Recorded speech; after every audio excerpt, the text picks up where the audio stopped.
Welcome into This is Baseball. I am Brandon Johnson. Let's start the show.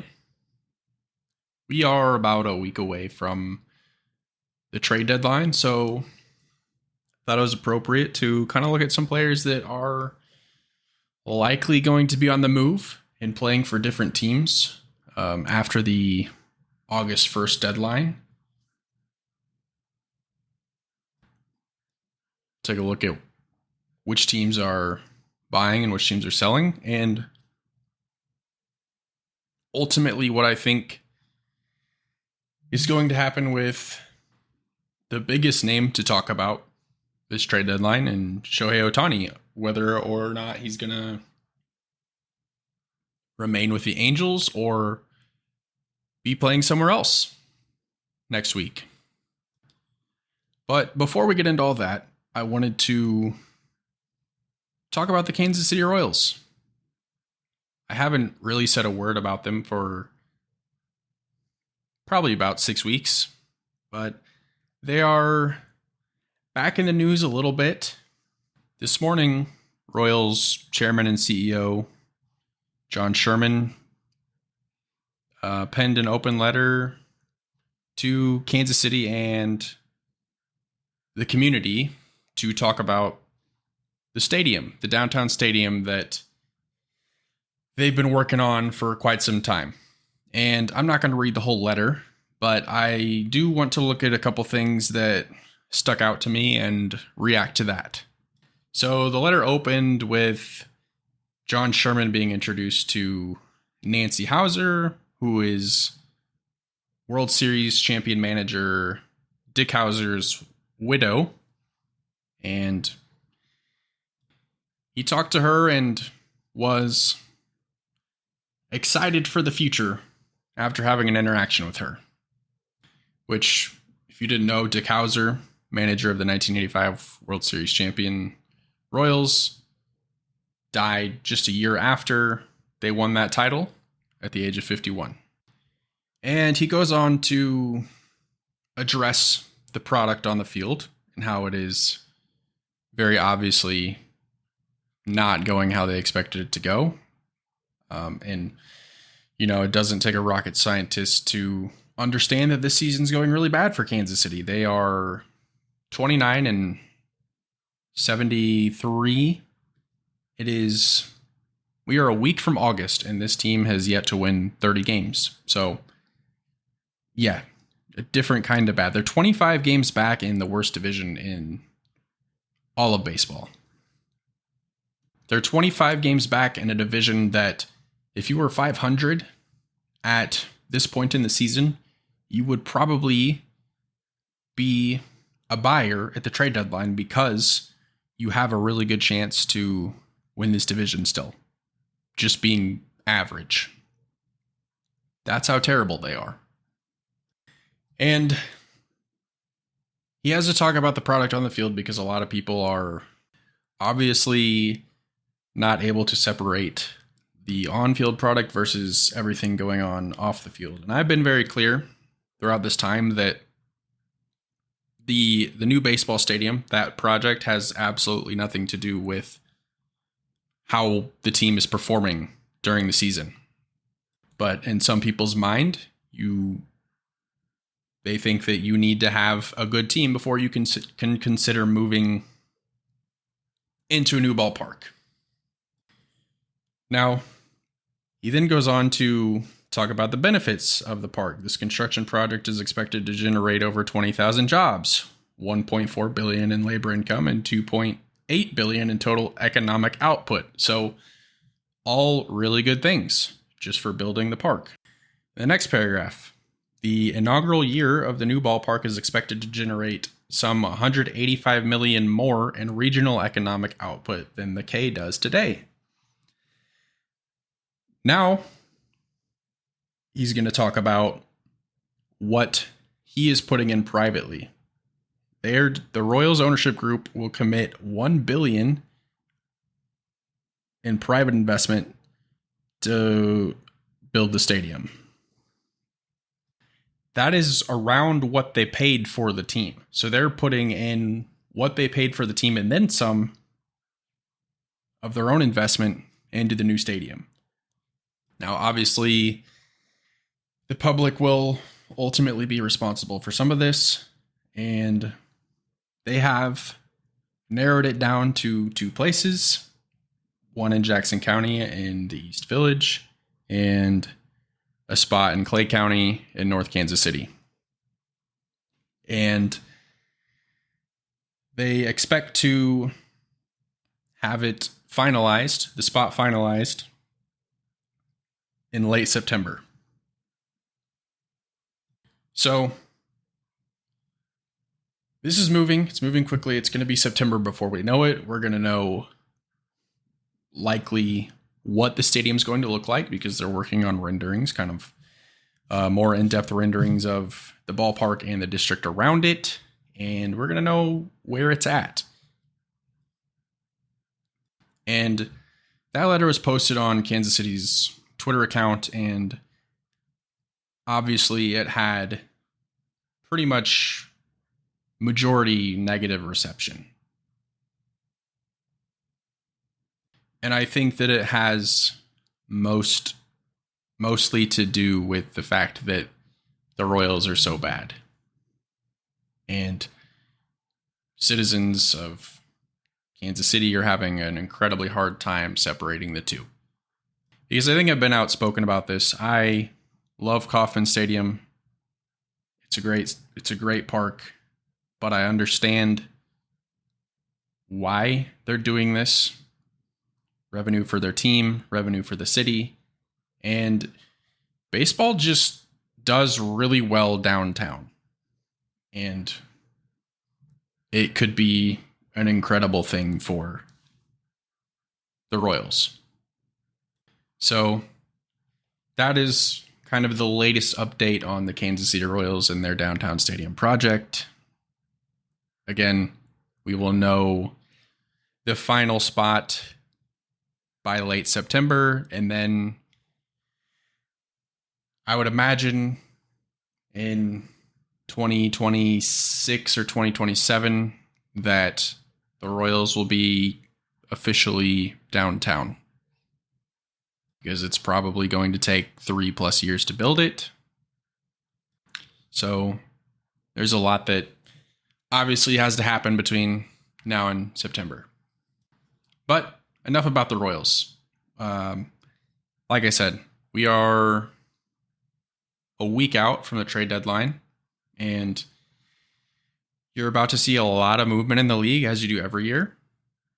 You're going to see teams like the St. Louis Cardinals selling this deadline. The St. Louis Cardinals haven't been sellers for, I don't even know the last time, but I would imagine that everybody that is not named Nolan Arenado and Paul Goldschmidt are probably on the table. Because if you do move on from Arenado or Goldschmidt, if you're the Cardinals, then you're essentially committing to rebuilding, and I don't think that that's where the Cardinals are. I think they're just in the midst of a lost season and can kind of retool and be good again soon. If you're the Yankees, you are probably looking at kind of adding in a lot of different places. The Yankees have been absolutely lost without Aaron Judge this season, so I would imagine that they're going to be looking to add offense. They're probably going to go for more pitching. I think every team could use more pitching. Bullpen depth, especially if you think that you're going to be in the playoffs, you want to have that bullpen elite if you can going into October. I look at the San Diego Padres, a team that is having a really bad season. You could make an argument that they should consider selling off some of their talent, but I really don't see a whole lot of movement out of them. Maybe they would consider moving on from a Josh Hader or Blake Snell for the right prospect package. Pittsburgh Pittsburgh Pirates, I'm just going to briefly kind of gloss over them just because they had a pretty fun start to the season and had a lot of promise and led the division for a little bit, but we knew that it was going to end up kind of coming back to earth. Pirates are going to probably sell all of their veterans. They also have a really good closer in David Bednar that they could probably get a lot back for. Sticking with sellers, Oakland is probably selling anybody and trading anybody to any team that will take any player of value. Minnesota's kind of starting to pick it up a little bit. They're now 6 games over 500. They were hovering around the 500 mark for most of the season, but they are probably going to again add to their bullpen and get another bat. Miami Marlins. Miami are surprise buyers this season. They have a pretty good shot of making the playoffs, and they could use some help in their lineup. And they've been deep in pitching all season. Even into last season, they were deep. So they could move some of that and get some help in their lineup. Los Angeles Dodgers are going to need to get some rotation help. They've dealt with some injuries and just some underperformance. And they're in a really tight division race with, surprisingly, the Diamondbacks and the Giants, and not with the Padres. Back to the Kansas City Royals. They are obvious sellers. You're 50 games under 500. You're looking to likely move a lot of talent. Obviously, Scott Barlow is number 1 on the list to get moved. They already traded Aroldis Chapman to the Texas Rangers. So Scott Barlow will likely be somewhere else. Maybe Zach Greinke. I don't really know if a team will be all that interested in having him. He's been pretty ineffective this season. I think one player that's compelling and the Royals should at least listen for trade offers on, and I hate that I'm saying this, but they should listen to offers for Salvador Perez. Now, Salvador Perez is a Royals great. He's perennial All-Star and Gold Glover. He's the last remaining player from the championship team. He is on a Hall of Fame trajectory, and the Royals have only had one Hall of Famer in the great number 5, George Brett. But I think if they were able to get the right package for him, I think he would have to at least consider it. With all that being said, I don't think that he is going anywhere because I think that Salvador Perez wants to be on the Kansas City Royals for his entire career. His number is going to be retired by them when it's all said and done, and he's going to join Frank White, George Brett, and Dick Howser as the only Royals to have their numbers retired. But again, you have to at least listen. Okay. I want to close on the Los Angeles Angels and Shohei Ohtani. So this is incredibly interesting. So right now, the Los Angeles Angels are 51-49. They're in third place in the American League West, and they're 7.5 games out. Now, in the wild card, they are 4.5 out from that third wild card slot. I think the Los Angeles Angels are in an incredibly difficult position right now because they have one of the, if not, when it's all said and done, the best player in Major League Baseball history. And he is likely going to be playing somewhere else next season because somebody is going to back up the Brinks truck for him, and he is going to make over $500 million on the duration of his next contract. So you're the Los Angeles Angels. Your best shot is a wild card spot. You're 4.5 out. Now, you would have to play really good baseball because it's pretty crowded. There's some good teams that are in front of you. You have 4 American League East teams ahead of you: Tampa Bay, Toronto, Boston, and New York. And you also have the Houston Astros ahead of you. So it's not going to be an easy task. And while 4.5 games doesn't seem like a lot, there would be things that would need to happen with other teams, along with you playing great baseball the rest of the way, to make the playoffs. And recent history would tell you that the Los Angeles Angels are not going to make the playoffs this season. So do you let Shohei Ohtani walk and probably get a compensatory pick for him?